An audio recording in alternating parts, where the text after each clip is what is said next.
কবর জিয়ারত করলে দিলটা নরম হয়, মৃত্যুর কথা চিন্তা হয়।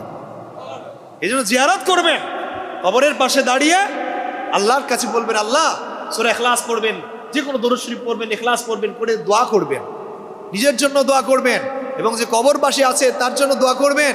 এবং আল্লাহর ওলি হলে বলবেন, আল্লাহ, এই উলির উসিলা বা এই উলির কারণে আমরা মুসলমান হতে পেরেছি, আল্লাহ এর জন্য তোমার দরবার তার জন্য দোয়া করছি। সুবহানাল্লাহ বলবেন না?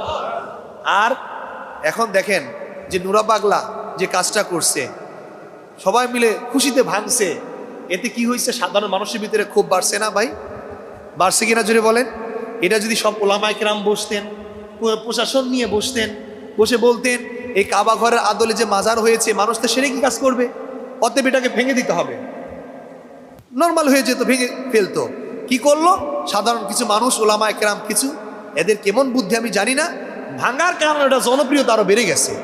এখন বলেন ইসলামের ক্ষতি করছে না লাভ করছে? জোরে বলেন।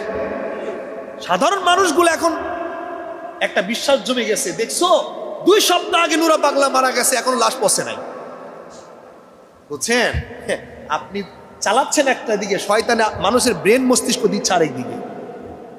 বলে কত কামেল করছিলেন, আমি নুরা পাগলা ভালো ছিল মন্দ ছিল আমি সেটা বলবো না ভাই, এটা আল্লাহ ভালো জানে। কে ভালো জানেন? আল্লাহ পাক ভালো জানেন। কিন্তু উপরে যে কাবা ঘরের আদলে যে মাজার, মানুষ শিরকি কাজ করবে, এটা কি ভালো? এটা কি ভালো? উনি কেমন ছিল আল্লাহ পাক ভালো জানেন। কিন্তু আমরা যারা কাজটা করেছি, জনপ্রিয়তা তো বাড়িয়ে দিছি আরো। অথচ দেখেন, এটা আমাদের ধৈর্য ধারণ করতে হবে। কুফরি হচ্ছে, শিরকি হচ্ছে, আমরা প্রশাসনিকভাবে যাব, প্রশাসনের কাছে গিয়ে বলবো এই সমস্যা যেগুলো হচ্ছে, মানুষ তো শিরক কুফরি দিয়ে চলে যাচ্ছে। সব ওলামায়ে কেরাম তো শিরক কুফরির বিরুদ্ধে না, বিরুদ্ধে। সবাই মিলে যদি থানায় যাওয়া যায়, ওই মিস্ট্রির কাছে যাওয়া যায়, সবাই মিলে বললে এটা শেষ করে দিত না? এতে আমরা কি করলাম?